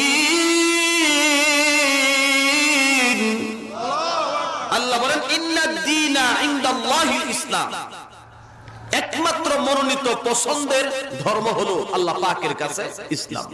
ওমাই ইয়াবতাগি গায়রাল ইসলামি দীনা, এর দিন মানে পন্থা বা পদ্ধতি। আল্লাহর ইসলামের দেওয়া পদ্ধতি পন্থা ছাড়া অন্য কোন পদ্ধতিতে কেউ যদি আল্লাহর ইবাদত দেয়, আল্লাহ নিবুনি? আল্লাহর ফাওনাটা দিলে আল্লাহ তুমি আমাদের কাছে পাও না, আমরাও পাও না, তো তোমার ফাওনাটা সারা রাত সারা আর সেরি একসাথে নাচ্চা গায়া মাজারও গিয়া গাঞ্জা খায়া তোমার ফাওনা পরিশোধ করছি, আল্লাহ নিবুনি? কোন তো দেখি একটু জোরে কর, নিব? গান গাওয়া যায় আছে? একটু কর, জোরে কর। যদি জায়েজ থাকে, আপনাদের মসজিদে গান হয়নি না, মাজারে যদি জায়েজ হয় তবে মসজিদে হইতো না কেন? কথা কন। আপনারা বাড়িতে বসে ভাত খান, খেলে ভাত খান কি না খান না? খাওয়া জায়েজ না না জায়েজ? মসজিদে তাবলিগে আসছেন, মসজিদে বসে খাইলে কি না জায়েজ হবে? ইমাম সাহেব মসজিদে বসে খায় না? খাওয়া জায়েজ বাড়িতেও জায়েজ, মসজিদও। গান না জায়েজ সর্ব জায়গায়। যদি জায়েজ হতো তো মাজারে জায়েজ হলে মসজিদে কেন জায়েজ হবে না? পৃথিবীর কোন মসজিদে আজও পর্যন্ত দেখেছেন নাচ গান গাঁজা টানা হয়? যদি সওয়াব হয় তা আমরা মুসল্লি যারা আমরা তো শুরু করতাম। কথা বলেন ঠিক কিনা? তাহলে বোঝা গেল এটা দুই নাম্বার, এক নাম্বার জিনিসটা দুই নাম্বার জিনিস দুই নাম্বার জায়গায় হয়। এত জোরে কোন কথা ঠিক কিনা? ঠিক না? আর এক নাম্বার যে জিনিসগুলো পিওর আল্লাহ পাকের সিস্টেম পদ্ধতি, সেগুলো মসজিদে হয়। আল্লাহ পাকের মসজিদকে আল্লাহ স্বয়ং নিজে অক্ষত সংরক্ষণ রেখেছেন, এই কারণে এই বন্ডরা মসজিদে ঢুকে না। জোরে কোন ঠিক কিনা? তাইলে পৃথিবীতে সবচেয়ে বড় ভয়াবহ কবিরা গুনাহ হলো আল ইশরাকু বিল্লাহ, শিরক বিল্লাহ, আল্লাহর সঙ্গে শরীক করা। আল্লাহর সঙ্গে শরীক করলে কি হয় এর একটা এক্সাম্পল আপনাদেরকে বোঝার জন্য বলি। মনে করেন একজনের বউ খুব সুন্দরী, সুরসী, সুফলা, এত সুন্দরী বউ, স্মার্ট বউ, বউর জন্য দেওয়ানা পাগল, কিন্তু বউর একটা স্বভাব খারাপ। মাঝে মধ্যে চাউল চুরি, ডাউল চুরি, কিছু টাকা চুরি করে বাপের বাড়িতে দিয়ে বলা, স্বামীর না জানা। কিন্তু স্বামী ঘটনাক্রমে এই খবরটা জানে, জানার পরও বউরে কয় না। এত সুন্দরী বউরে যদি আমি বলি তুমি চাউল চুরি করছো, আমার কাছে না বলে চাউল নিয়ে গেছো, তো বউ কষ্ট পাবে। কষ্ট পাইলে বউ যদি মন খারাপ করে তো তার ভিতরে কলিজার আগুন ধরে যায়। বউর মন খারাপও দেখতে চায় না, এই কারণে আমার তো অভাব নাই, মাঝে মধ্যে বাবার বাড়িতে মায়ের বাড়িতে কিছু টাকা পয়সা চাউল টাউল দিয়ে অসুবিধা নেই, এটা মাফ করে দিছে। একাধিকবার মাফ করছে। একদিন চাকরি থেকে আইসা দেখে তার এই আদরের সুশ্রী বউটা পাশের বাড়ির এর লম্পট, পাশের বাড়ির এক লম্পট ছেলের সাথে তার বিছানার ভিতরে শুয়ে আছে। দরজা খুলে থেকে এই অবস্থা। এই দৃশ্য দেখার পরে আগের যত চুরি ডাউল চুরি মাফ করছে, আজকে মাফ করবো না? জোরে কর। এই যে বিছানার ভিতরে একসাথে থাকা রিজার্ভ সময়, এটা শুধুমাত্র স্বামীর জন্য হালাল ছিল, বৈধ ছিল, আল্লাহ বৈধ করে দিয়েছেন। সুতরাং এই বিছানার ভিতরে আমি ছাড়া অন্য পুরুষ এসেছে, এ বউ রাখা যাবে না। তার 3 তালাক না 100 তালাক দিল। জোরে করে ঠিক কিনা? ঠিক তেমনি ভাবে ইবাদত করতে হবে আল্লাহ। আল্লাহ ইবাদত করতে গিয়ে যদি কোন মানুষের দেওয়া পদ্ধতি মতো ইবাদত হয়, মানব রচিত হয়, মানুষের তৈরি ইবাদত হয়, মানুষের সিস্টেম মতো আল্লাহ পাকের ইবাদত করতে গিয়ে যদি শিরক হয়ে যায়, আল্লাহ কয় বান্দার তালিকা থেকে আমি তোমাকে নামটা এটা 3 তালাক দিয়ে দিলাম। জোরে বলেন ঠিক কিনা? এজন্য শিরক এটা হলো আল্লাহর সঙ্গে সতীন সাব্যস্ত করা। একমাত্র ইবাদত চলবে আল্লাহ। এই কারণে আমরা ইবাদত করব, আল্লাহ আমাদের কাছে ইবাদত পাও না, তবে ইবাদত কিন্তু আমাদের মন মতো নয়, আল্লাহর দেওয়া পদ্ধতি মতো, রাসূলের দেওয়া তরিকা মতো এইভাবে আমাদেরকে ইবাদত করতে হবে। জোরে বলেন কথা ঠিক কিনা? ঠিক। তাইলে আসুন মুসলমান ইমানদার গোলাম, এই পৃথিবীতে আমরা আল্লাহর ইবাদত করব, আল্লাহ পাকের পাওনা পরিশোধ করব। সময় আমাদের কতদিন? সবাই কিন্তু অল্প অল্প সময়ের ভিতরে প্রত্যেককে আল্লাহ পাকের পাওনা পরিশোধ করতে হবে। কতদিন সময় এটা কারো জানা নাই। সূরা মুলকের ভিতরে আল্লাহ বলেন, আল্লাযী খালাকাল মাউতা ওয়াল হায়াতা লিয়াবলুয়াকুম আইয়ুকুম আহসানু আমালা ওয়া হুয়াল আজিজুল গফুর। তিনি আল্লাহ যিনি তোমাদেরকে বানাইলেন এবং তোমাদেরকে দুনিয়ার জমিনে এমন একটা দুনিয়ায় পাঠাইলেন, যেই দুনিয়াতে পাঠানোর আগেই আল্লাযী খালাকাল মাউতা, যিনি মরণটা বানাইলেন, তৈরি করলেন, সৃষ্টি করলেন, আমাদেরকে দুনিয়ায় পাঠানোর আগে আমার আপনার জন্য মৃত্যু বাজেট করেছেন। জোরে বলেন কথা ঠিক কিনা? ঠিক না? হায়াত রিজিক মউত একমাত্র আল্লাহ পাকের কাছে। কুরআনুল কারীমের আয়াত থেকে প্রমাণ। ও মুসলমান ইমানদার গোলাম, আল্লাহ রাব্বুল আলামিন দুনিয়ায় পাঠাইবার আগে আল্লাহ জানায় দিলেন, আল্লাযী খালাকাল মাউতা ওয়াল হায়াতা লিয়াবলুয়াকুম আইয়ুকুম আহসানু আমালা ওয়া হুয়াল আজিজুল গফুর। তিনি আল্লাহ যিনি মহান সৃষ্টি করে তোমাদের কাঁধে ঝুলাইয়া দিলেন, যে একটা ফিল্ডে, একটা ফ্যাক্টরিতে তোমাকে পাঠাচ্ছি, দুনিয়া নামক একটা ফিল্ডে ফ্যাক্টরিতে পাঠাচ্ছি, তোমাকে আমি সময় দিয়ে দিলাম, বেসিক সময়। এতদিন পর্যন্ত তুমি ডিউটি আদায় করবে, আদায় করার পরে আমি পর্যবেক্ষণ পাঠাবো, দেখবে তারা, আমি নিজেও পাঠাবো, আমি নিজেও দেখবো, তাদের রিপোর্ট গুলো দেখবো। আল্লাহ রাব্বুল আলামিন আপনার আমার কাঁধে ফেরেশতা নিয়োগ করে দিলেন অডিটরিং করার জন্য, মনিটরিং করার জন্য। আল্লাহ পাক আমাদের কাঁধের ভিতরে ফেরেশতা নিয়োগ করে দিয়েছেন। জোরে কোন কথা ঠিক কিনা? আর জোরে কোন? দেখছেন কি সিস্টেম করে পৃথিবীতে পাঠালেন? কাজ করতেছি না করতেছি কিছুই করা হবে না, ডাইরেক্ট মুহলত আর অবকাশ সুযোগ দেওয়া হয়েছে। করলেও অসুবিধা নেই, সুদ খাইলেও ধরে না, ঘুষ খাইলেও ধরে না, ফজর নামাজে ঘুমাইলেও পিটাই না, একবার সুযোগ দিয়ে রাখছে। কাজ করো না করো, রিপোর্ট কিন্তু ওকে হচ্ছে। তোমার একদিন আল্লাহ পাকের দরবারে হাজির হতে হবে, সব রিপোর্ট সেদিন আপনাকে জবাব দিতে হবে। এটা করছি না করছি, আয় সর্বনাশ, 7 দরজার ভিতরে গিয়া অন্দর মহলে রমজান মাসে পানির তলে ডুব দিয়ে পালিয়ে গেছি, এটাও তো লেখা আছে। একটা তো মিস করে নাই, সব কিছু কিরামান কাতিবিনা ইয়ালামুনা মা তাফআলুন। জোরে কোন কথা ঠিক কিনা? তো মালিকের ডিউটি দুনিয়াতে আসার পরে সীমিত সময়ের ভিতরে আপনি আদায় করলেন কি করলেন না, এটা এমন নয় যে কেউ আমার পেছনে নাই, পর্যবেক্ষণ করতেছে না, আমার পেছনে কোনো মনিটরিং হচ্ছে না। অবশ্যই অবশ্যই আপনার আমার পেছনে আল্লাহ পাকের কুদরতি ফেরেশতা আছে কিনা নাই? তাফসীরে কিতাবের ভিতরে লেখে, কোন মানুষ যদি নেক কাজ করে 10টা সওয়াব দেওয়া হয়, কিন্তু গুনাহ করলে একটা গুনাহই লেখে, কিন্তু এই গুনাহটার পিছনে 4টা সাক্ষী হয়ে যায়। জোরে কোন? কয় সাক্ষী? আর জোরে কোন? গুনাহ তো আসমানে করি না, জমিনে করছি। কোথায় করছি? জমিনের মধ্যে করছি। ইযা যুলজিলাতিল আরদু জিলজালাহা ওয়া আখরাজাতিল আরদু আসকালাহা ওয়া ক্বালাল ইনসানু মা লাহা ইয়াওমাইযিন তুহাদ্দিসু আখবারাহা বিআন্না রাব্বাকা আওহা লাহা। হাসরের কঠিন ময়দানে, কিয়ামতের ময়দানে ওই জমিন আপনার বিরুদ্ধে সাক্ষী হয়ে যাবে। যে জমিনের পিঠে দাঁড়াইয়া আপনি গুনাহ করেছেন, অন্যায় করেছেন, মালিকের অবাধ্য হয়েছিলেন, সেই জমিন আপনার বিরুদ্ধে সাক্ষী দিবে। 1 নাম্বার সাক্ষী। 2 নাম্বার সাক্ষী হলো আল্লাহ রাব্বুল আলামিন আপনার হাত আর পাকে আপনার জবান বন্ধ করে দিয়ে হাসরের ময়দানে সাক্ষী নিবে। কোরআনুল কারীমের সূরা ইয়াসিনের ভিতরে আল্লাহ বলেছেন, আল ইয়াউমা কথা বলতেছেন কেন? اليوم نختم على أفواههم وتكلمنا أيديهم وتشهد أرجلهم بما كانوا يكسبون. الله أكبر.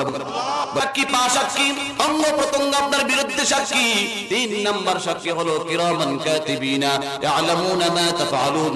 ওই কাদের সম্মানিত ফেরেশতাগণ আপনার বিরুদ্ধে সাক্ষী হয়ে যাবে। পৃথিবীর জমিনে মালিকের ডিউটি, মালিকের পাওনা সময় মতো আদায় না করলেও বিপদ, না করে বাঁচার কোনো সুযোগ নাই। দুনিয়ার জমিন থেকে যখন কবরে যাবেন পাকা হয়ে যাবেন। এই জন্য বলা হয় যদি কেউ সুখে শান্তিতে বসবাস করতে চায় তাহলে ইনকাম করতে হবে। ইনকামের জন্য দুনিয়ায় বেটার সুযোগ, মরণের পর ইনকাম করার কোনো সিস্টেম নাই। পৃথিবীর জমিনে ভালো খাইতে হলে, ভালো বাঁচতে হলে, ভালো চলতে হলে টাকার দরকার। কবর জগতে যদি 5 কোটি টাকা নিয়ে কবরে যাও আর কবরে গিয়া বলে আমার জান্নাত দিয়ে দাও, দেওয়া হবে না। দুনিয়াতে যার যত টাকা বেশি তার সম্মান তত বেশি। কবর জগতে যার যত নেকি বেশি, যার যত আমল বেশি, কবর জগতে তার টাকা পয়সা দ্বন্দ্ব বাড়িঘর তত বেশি। জোরে বলেন ঠিক কিনা? কবর জগতে নেকি যত বেশি, সবচাইতে ধনী সে তত বেশি। টাকা নাই অসুবিধা নাই, নেকি বেশি আছে, কবরে জান্নাত আছে। নেকি বেশি আছে, আল্লাহর সন্তুষ্টি আছে। নেকি বেশি আছে, মন্ত্রীর পাওয়ার আছে কবর জগতে। জোরে বলেন ঠিক কিনা? নেকি না লইয়া যদি কবরে যায় আপনাদের খুব অসুবিধা হচ্ছে। এই যে গেলেন সবাই, এক বক্তা আমাদের ব্রাহ্মণবাড়িয়া, উনি ওয়াজ করে চোখ বন্ধ করে। আমি তো মাঝে মাঝে চোখ বন্ধ করি, তো চোখ বন্ধ করে ওয়াজ করতেছে। হঠাৎ করে চোখ খুলছে, হঠাৎ খুলে না, আমিও ওর সাথে ওয়াজ করেছি। চোখ খোলার পরে দেখে সব সব পড়ে আছে, বাম পাশে একজন বসা আছে। ডাকলেন, ভাইয়া আপনি আসেন, আপনাদের আরো 1 ঘন্টা ওয়াজ করবো। সবাই গেছে গা, আসলে এরা আসলে শ্রোতাও না, এরা ওয়াজ শুনতেও আসে নাই। আপনি আসল মানুষ, আপনার মতো মানুষ যে পাইলাম এজন্য আমি ধন্য। আপনারা আরো 1 ঘন্টা ওয়াজ করবো। ওই লোক কয় আমার তো মাই, নাইলে তো আমি আরো 2 ঘন্টা আগে যাইতাম। তো যে অবস্থা দেখতেছি আপনাদের, আপনারা তো আমার মনে হয় আর কিছু করে একজনও পাওয়া যাবে না। মনোযোগ করে দেওয়া হোক না? হ্যাঁ, তাইলে আসুন মুসলমান ইমানদার গোলাম, আল্লাহ পাকের পাওনা আমাদেরকে দুনিয়ার জমিন থেকে করতে হবে। মরণ আসার আগে আগেই এই কথাটাই বোঝানোর জন্য আনুষঙ্গিক চলে গেলাম যে পৃথিবীর জমিনে আল্লাহ আমাদেরকে হায়াত দিয়ে পাঠাইলেন, জীবন দিয়ে পাঠাইলেন, একটা জীবন দিলেন, লাইফ দিলেন। লাইফটা কতদিন? আপনাদের কাছে বিরক্ত লাগতেছে না? কিচ্ছা কাহিনী বহুত পারি ভাই, কিচ্ছা কাহিনী করতে লাভ নাই। এই হাদিস কোরআনের কথাগুলো কাজ হবে যদি আমলে নেওয়া যায়। কথা বলেন, কথা ঠিক কিনা? ও মুসলমান ইমানদার গোলাম, লক্ষ্য করে দিলের কানে শুনেন। পৃথিবীর জমিনে আল্লাহ আপনাকে আমারে পাঠাইলেন, আমারে আপনারা দুনিয়াতে পাঠিয়ে দিলেন। সময়ে কতদিন দিলেন এটা কারো জানা নেই, আপনারও জানা নাই। কেউ 10 বছর, কেউ 20 বছর, কেউ 30 বছর, 40 বছর দুনিয়াতে বেঁচে থাকবে, এটা দুনিয়ার কারো জানা নাই। এই কারণেই প্রত্যেকটা দিন, প্রত্যেকটা মুহূর্তে আমাদেরকে প্রস্তুত নিয়ে থাকতে হবে যে আমি কবর জগতে চলে যাব। আমি কি আমার মালিকের পাওনা পরিশোধ করতে পেরেছি? যদি আজকে রাত্রে আমার জীবনের শেষ রাত্র হয়, আজকের মাহফিল যদি আপনার আমার জীবনের শেষ মাহফিল হয়ে যায়, তাহলে আমি কি মালিকের পাওনা ঠিক মতো আদায় করছি? নিজের কোন করছি? জোরে কোন করছি? মরে যাব তো জানি, কখন মরবো এটা কারো জানা নাই। মরে যাব জানি এটা, কিন্তু কখন মরে যাব এটা কারো জানা নাই। এই জন্যই তো আজকের মাহফিল থেকে ওয়াদাবদ্ধ হতে, মালিক অন্যায় করেছি, অপরাধ করেছি, আর অপরাধ করব না, আর অন্যায় করব না। আজকের মাহফিল থেকে ওয়াদাবদ্ধ হলাম, বাকি জীবনে মালিক তোমারে ভুলবো না। জোরে কোন ঠিক কিনা? ও মুসলমান ইমানদার, আপনার আমার মতো কত যুবক দুনিয়ার জমিন থেকে বিদায় হয়ে গেছে, রাতের বেলা ঘুমাইছে আর ঘুম থেকে উঠতে পারে না। মা বাবার কাছ থেকে বিদায় নিয়ে বিদেশে গেল, লাশ হয়ে বাড়িতে ফিরছে। এমন নজির আছে কিনা? নেই। পৃথিবীতে আসার একটা সিস্টেম আছে। প্রথম আসবে বড় বাবা, এরপরে দাদা, এরপরে আমার বাবা, এরপরে আমি, এরপরে আমার ছেলে মেয়ে নাতিপতি। কিন্তু দুনিয়ার জমিন থেকে যাওয়ার কোনো সিস্টেম নাই। সবার পরে যে আইছে সবার আগে সে চলে যায়। এই জন্য মুমিন মুসলমান যুবক ভাইরা লক্ষ্য করে দিলের কানে শুনে রাখো, তোমার আমার মতো কত যুবক কবরে চিরদিনের মতো ঘুমাইছে। যুবক ভাই, তোমার আমার যৌবনের বড় আল্লাহ পাকের কাছে বড় দাম, বড় সম্মান, বড় ইজ্জত। মানুষের পরিপূর্ণ লাইফের ভিতরে আল্লাহ পাকের কাছে সবচেয়ে দামি, সবচেয়ে দামি সময়টা হলো যৌবনকাল। জোরে বলেন ঠিক কিনা? যৌবনের সময় সব জায়গায় দাম। ফুটবল খেলার মাঠে 90 মিনিট ফুটবলের গায়ে লাথি মানে, ক্রিকেটের মাঠে 5 দিন পর্যন্ত টেস্ট খেলে, ক্রিকেটের মাঠে ঘন্টার ঘন্টা সময় রোদ্রে পড়ে ক্রিকেট খেলতে পারে। যুবকের শরীরে শক্তি আছে, ক্ষমতা আছে, পাওয়ার আছে, এই সময় সব জায়গায় তার দাম। যাত্রায় গেলে দাম আছে, গানের মধ্যে গেলে দাম আছে, খেলায় গেলে দাম আছে, মামার বাড়িতে গেলে দাম আছে, খালার বাড়িতে গেলেও দাম আছে। খালার তো বোনটা কালো, খালামণি প্রত্যেক দিন গেলেই পিঠা বানায় খাওয়ায়, দুধ খাওয়ায়, বিভিন্ন উন্নত মানের খাবার খাওয়ায়। তার উদ্দেশ্য হলো কোনো মতে যদি বোন ফুতের কাছে আমার মেয়েটারে বসায় দিতে পারে ফ্রি। জুড়ে বলেন কথা ঠিক কিনা? ঠিক কিনা? এই জন্য যৌবনের সবচেয়ে দামি সময় হলো যৌবন। যুবকের সব জায়গায় দাম, ইজ্জত আছে, সম্মান আছে। আমার আল্লাহ কয় যে যৌবনের দাম সবার কাছে আছে, আমি আল্লাহর কাছে যৌবনের দাম আছে। যৌবনকালে যদি একবার আমি মালিককে ডাক দাও, আমি আল্লাহ তোমার 70 বার জবাব দেবেন। আল্লাহু আকবার।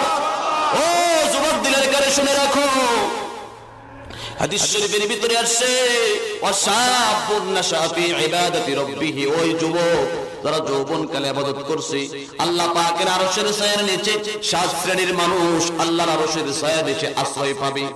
যেদিন মাথার উপর সূর্য চলে আসবে, জমিন তামা হয়ে যাবে, মানুষগুলো নিজের ঘামের মধ্যে হাবুডাবু খাবে, কারণ আজ পর্যন্ত কারো কপাল পর্যন্ত গামের দুর্গন্ধের ভিতরে হাবুডাবু খাইতে থাকবে। সেই কিয়ামতের বিভীষিকাময় ময়দানে আল্লাহ রাব্বুল আলামিন এক শ্রেণীর যুবকদেরকে আল্লাহর আরশের ছায়ার নিচে মেহমানদারি করবেন, মাছের কলিজা খাওয়াবেন, আল্লাহ মেহমানদারি করবেন। কোন আল্লাহু আকবার। ওই যুবক যারা যৌবনকালে তার মালিকরে ভুলে নাই, যুবক তো মালিকের কোনো খবরই নাই, বন্ধুর আড্ডা আছে, বান্ধবীর মোবাইল মেসেজ আছে, এইভাবে হাজার জায়গায় যোগাযোগ আছে, লিংক আছে, কিন্তু মালিকের ইবাদতের কোনো খবর নাই। কথা কোন ঠিক কি না?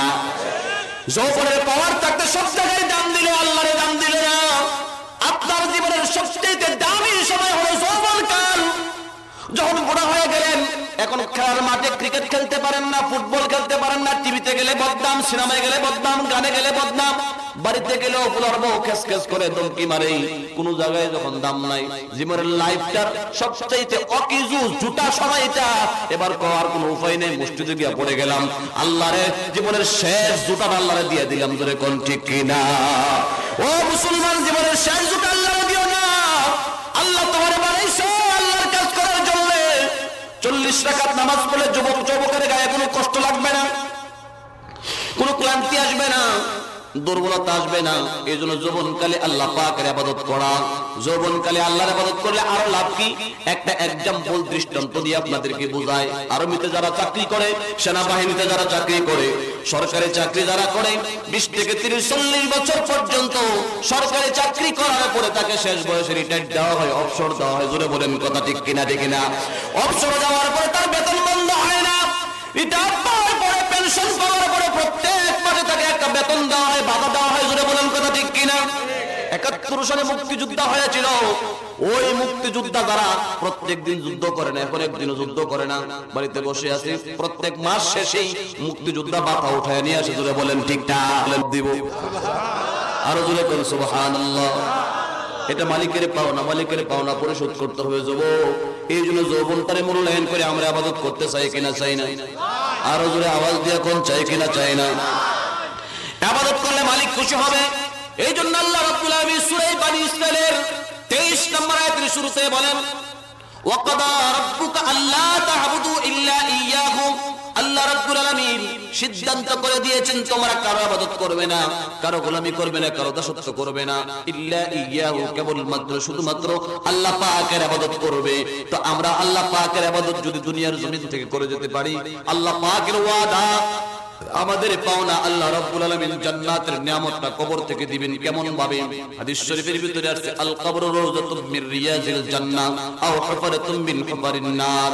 আল্লাহ রাব্বুল আলামিন ফেরেশতাদেরকে নির্দেশ দিবে, ফেরেশতারা আমার বান্দা দুনিয়ার জমিনে আমার পাওনা পরিশোধ করে কবরে আসছে, জান্নাতে যাওয়ার সময় আরো বাকি আছে, সুতরাং কবরটাকে জান্নাতের একটা স্যাম্পল বানায় দাও। এটা জান্নাত না, জান্নাতের স্যাম্পল।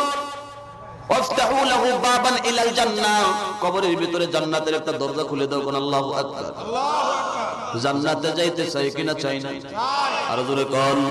हुर गिल्मा जितने नियामत है तू हुर गिल्मा जितने नियामत है तू सबसे बढ़कर नियामते दीदार तू ओ मुसलमान ईमानदार গোলাম জান্নাত গেলেই তো আল্লাহ দেখা যায় যে মালিক বানাইলেন কত সুন্দর মালিক আমারে বানাইলেন এত সুন্দর করে বানাইলেন মালিককে কোনোদিন দেখলাম না ওই কারিগররে কোনোদিন দেখলাম না জাহান্নামে গেলে আল্লাহর দেখা হবে না আল্লাহর দিদার হবে না জান্নাতে যাওয়ার পরে মালিকের দিদার হবে মালিককে দেখতে পাবেন কোন আল্লাহু আকবার দেখতে রাজি আছেন না নাই কুরআনুল কারীমের সূরা ইউনূসের ভিতরে আল্লাহ বলেন ইন্নাল্লাযীনা লা ইয়ারজুনা লিকাআনা ওয়ারাদু বিল হায়াতিদ দুনিয়া ওয়া তামান্নু বিহা ওয়াল্লাযীনা হুম আন আয়াতিনা গাফিলুন ইন্নাল্লাযীনা আমানু ওয়া আমিলুস সালিহাত কানাত লাহুম ইন্নাল্লাযীনা আমানু ওয়া আমিলুস সালিহাত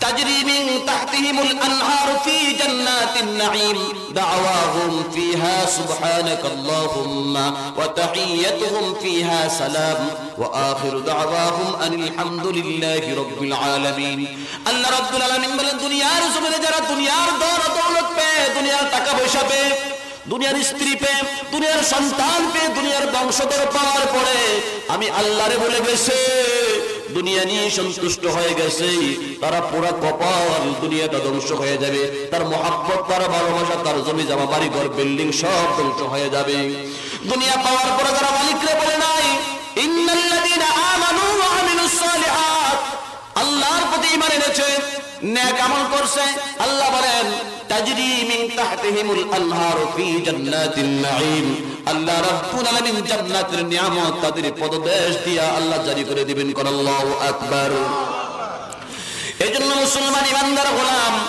কবর জগৎটাকে আল্লাহ রাব্বুল আলামিন জান্নাতের স্যাম্পল বানায়া দিবেন জান্নাতের একখানা টুকরা বানায়া দিবেন কবরে যাওয়ার পরে আল্লাহর ফেরেশতাদেরকে আল্লাহ নির্দেশ করে দিবেন আল্লাহ ও বান্দা দুনিয়াতে কষ্ট করে আসছো অনুমু কানু বিল আরুস তুমি ঘুমাও কবরে যাওয়ার পরে একটা ঘুম দিবেন কিয়ামত পর্যন্ত আপনি ঘুমাবেন পৃথিবীর কেউ আপনাকে ডিস্টার্ব করবে না কবরে কেউ আপনাকে ডিস্টার্ব করবে না দুনিয়ার কোনো পেরেশানি আপনার মাথার ভিতরে আসবে না আল্লাহ রাব্বুল আলামিন নির্দেশ চলে আসবে তুমি অনুমু কানু বিল আরুস জামাইয়ের মতো তুমি হাজার হাজার বছর যাবত ঘুমাও কোন আল্লাহু আকবার হাসরের ময়দানে যেমন সিংহাপুৎকার দেওয়া হবে কবর থেকে আপনি সব বলবেন আর কবর থেকে উঠবেন আসরের নামাজের সময় নামাজি ব্যক্তি বলবেন হায় রে নামাজের সময় চলে যাই আমি ওযু করে আসি আল্লাহর নির্দেশে বান্দারে আর কষ্ট করতে হবে না আর নামাজ পড়া লাগবে না আমি মালিক খুশি হইয়া চিরদিনের জন্য তোমার নামাজ বন্ধ করে দিলাম এই জান্নাতের ভিতরে তুমি নিয়ামত ভোগ করবে আর কোনোদিন আমাকে ইবাদত দিতে হবে না দুনিয়াতে আমি দেখছি তোরে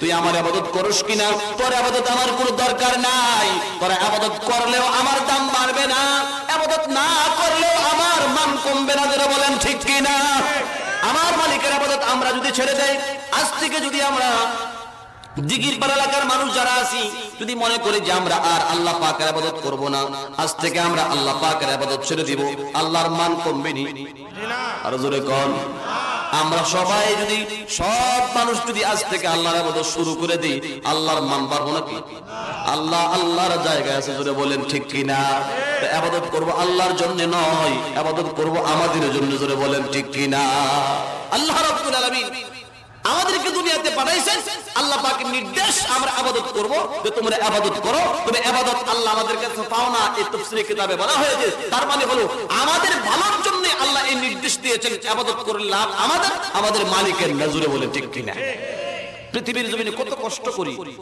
কষ্ট করে যদি এই পৃথিবীর জমিন থেকে আল্লাহ পাকের পাওনাটা পরিশোধ করে দিয়ে যেতে পারে আল্লাহ রাব্বুল আলামিন মরণের পরে আপনাকে আমাকে এমন 10টা দুনিয়ার মতো একটা পৃথিবীর একটা জগতের প্রেসিডেন্ট আপনাকে বানাবে সেখানে যা পাবেন বাংলাদেশে যা আছে এর চাইতে হাজার কোটি কোটি গুণ বেশি থাকবে আপনার সে রাজ্যের প্রেসিডেন্ট থাকবেন আপনি আল্লাহু আকবার আরো জোরে বলি আল্লাহু আকবার আমরা সেই জান্নাতের মালিক হতে চাই কিনা চাই না আল্লাহ পাক আমাদের সকলকে কবুল করুন সকলে বলি আমিন আরো জোরে বলি আল্লাহুম্মা আমিন ওয়া আখিরু দাওয়ানা আলহামদুলিল্লাহি রাব্বিল আলামিন আল্লাহুম্মা আমিন আমিন রব্বানা যালামনা أنفسنا وإن لم تغفر لنا وترحمنا لنكونن من الخاسرين রব্বিরহামহুমা কামা রব্বায়ানি সগীরা রব্বিরহামহুমা কামা রব্বায়ানি সগীরা। রব্বুল আলামিন দিগির পান কেন্দ্রীয় জামে মসজিদের উদ্যোগে আজকের এই তাফসীরুল কোরআন মাহফিলের সমাপনী সময়ে আমি গুনাহগার আল্লাহ তোমার কতিপয় গোলামদেরকে সঙ্গে করে নি গভীর রজনীতে তোমার দরবারে হাত বাড়াইলাম। দয়ার মায়া করে আমাদের জিন্দেগীর সমস্ত গুনাহ খাতাগুলো মাফ করে দাও। রব্বুল আলামিন জিন্দেগীর ভিতরে এমন কোনো গুনাহ নাই যা আমরা করি নাই, জানিয়া অজানিয়া, ইচ্ছায় অনিচ্ছায়, শিরকি বেদাতি, কবিরা সগীরা, জাহিরি বাতিনি জিন্দেগীর গুনাহ লইয়া যদি অন্ধকার কবরে যাই, জাহান্নামের আগুন ছাড়া কোনো উপায় নাই। ও মালিক, দুনিয়ার সামান্য মোমবাতির আগুন সহ্য করতে পারি না, জাহান্নামের কালো আগুন দুনিয়ার আগুনের চাইতে আরো 69 গুণ পাওয়ার। জাহান্নামের আগুন সহ্য করতে পারবো না। মালিক দয়ার মায়া করে আমাদের জীবনের গুনাহ মাফ করে দাও। আল্লাহ তাকায় দেখো, দুনিয়ার কত মানুষ ঘুমায় রয়েছে, জঙ্গলার প্রাণীগুলো ঘুমায় রয়েছে, পশু পাখি ঘুমায়।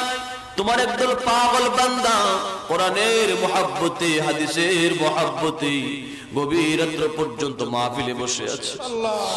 ও মালিক, আমরা বুঝতে পারি নাই, না বুঝার শয়তানের ধোঁকায় পড়ে গুনাহ করেছি।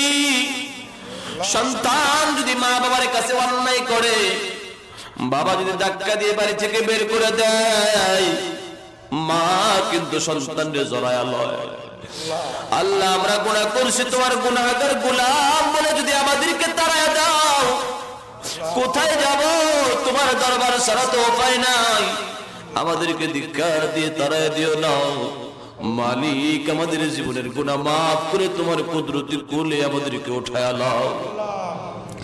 দুনিয়াতে আমরা দেখি যারা কুকুর পালে, পালিত কুকুরকে যদি মালিক বাড়ি থেকে লাঠি দিয়ে আঘাত দিয়ে বের করে দেয়, কুকুরটা আবার ঘুরে ফিরে মালিকের বাড়িতে চলে আসে। মালিকের সামনে এসে কুকুর লেজটারে ঘোরায় আর ঘেউ ঘেউ করে আওয়াজ দেয়, মালিক অন্যায় করেছি, আমারে তাড়ায় দিছো। ও মালিক, যাব কোথায়? তোমার বাড়ি ছাড়া তো কোনো উপায় নাই, তাড়ায় দিও না। ভালো খাবার চাই না, ভালো বিছানা চাই না, তোমার খাবার জুটাগুলো আমার খাইতে দিবা। সারা রাত তো তোমার বাড়ির পাহারাদারির দায়িত্ব পালন করব। কুকুর হইয়া তার মানুষ মালিকরা চিনল, আমরা মানুষ হইয়া আল্লাহ তোমারে চিনতে পারলাম না। জীবনের মূল্যবান সময় শেষ করে শেষ বয়সে তোমার কাছে আত্মসমর্পণ করলাম। আল্লাহ, তুমি আমাদেরকে না তাড়াইয়া আমাদের জীবনের গুনাহ মাফ করে তোমার ওলি হিসাবে কবুল করে নাও। রব্বুল আলামিন, আমরা যারা হাত বাড়াইছি আল্লাহ জানি না কারা দাদা নাই, দাদি নাই, নানা নাই, নানি নাই, মামা নাই, মামি নাই, খালা নাই, খালো নাই, শ্বশুর নাই, শাশুড়ি নাই। আল্লাহ জানি না কার বাবা নাই, আর কার জানি দুঃখিনী মা দুনিয়াতে নাই। আমরা যারা নিজের হাতে নিজের মা নিজের বাবারে কবরে শোয়াইছি, আল্লাহ আমাদের মা বাবার কবরকে জান্নাতের টুকরা বানায়া দাও। আমাদের মুরব্বীদের কবরকে জান্নাতের বাগান বানায়া দাও। আমাদের এলাকাবাসীর বুজুর্গ ওলামায়ে কেরামের কবরকে জান্নাতের টুকরা বানায়া দাও। আয় রব্বুল আমিন, দিগির পার জামে মসজিদের উদ্যোগে আজকের এই মাহফিল যারা অক্লান্ত পরিশ্রম করে আল্লাহ প্রতিষ্ঠা করেছেন, এই মাহফিলকে আয়োজন করেছেন, আল্লাহ সকলকে দুনিয়া আখিরাতের কল্যাণ তুমি দান করে দাও। প্রত্যেক বছর যেন মাহফিলটা করতে পারে সেই তৌফিক তুমি দান করে দাও। গভীর রাত্র পর্যন্ত যারা মাহফিলে কোরআনের মহব্বতে বসে আছে, আল্লাহ সকলকে তুমি মাফ করে দাও। আল্লাহ সকলকে হাসরের কঠিন ময়দানে নবীজির হাতে হাউজে কাউসার পান করে জান্নাতে যাওয়ার তৌফিক দিয়ে দাও। আয় আল্লাহ, পানি বাতাস যেমন তুমি ফ্রি করে দিয়েছো, তেমনি ভাবে কোরআনের হেদায়েতকে আল্লাহ তুমি দিগির পার এলাকার জন্য ফ্রি করে দাও। আল্লাহ তুমি মসজিদকে কবুল করে নাও। মসজিদের ইমাম মুয়াজ্জিন যারা আছেন আল্লাহ তুমি কবুল করে নাও। আয় আল্লাহ, পর্দার আলে মা বোনদের কালাদিনদার মুত্তাকি আবাদা সালেহা যাকিরা শাকিরা হিসেবে কবুল করে নাও। খাদিজাতুল কুবরা ফাতেমাতুজ জোহরা সবে জান্নাতে যাওয়ার তৌফিক দাও। যুবক ভাইদেরকে দ্বীনের দাঈ হিসেবে তুমি কবুল করে নাও। জানি না মাবুদ কোন দিন জানি আজরাইল মালাকুল মউত আমাদের কাছে পাঠিয়ে দাও। আমাদেরকে কামেল মুমিন মুত্তাকি পরহেজগার না বানাইয়া জান্নাতের মালিক না বানাইয়া আজরাইলকে আমাদের কাছে পাঠায়ো না। আয় রব্বুল আলামিন, যেদিন আজরাইলকে পাঠায় দিবেন লাইলাতুল কদর, লাইলাতুল বরাত, ঈদের রজনীতে, জুমার রজনীতে, আরাফার রজনীতে, নামাজরত অবস্থায়, কোরআন তেলাওয়াত অবস্থায়, জিকিররত অবস্থায়, সিজদারত অবস্থায় আজরাইল পাঠায়েন। ওই বিদায়ের কালে আমাদের সকলের মুখে বিশ্ব নবীর মধুর কালিমা জারি করে দিয়েন, কালিমায়ে তাইয়্যিবা লা ইলাহা ইল্লাল্লাহু মুহাম্মাদুর রাসূলুল্লাহ।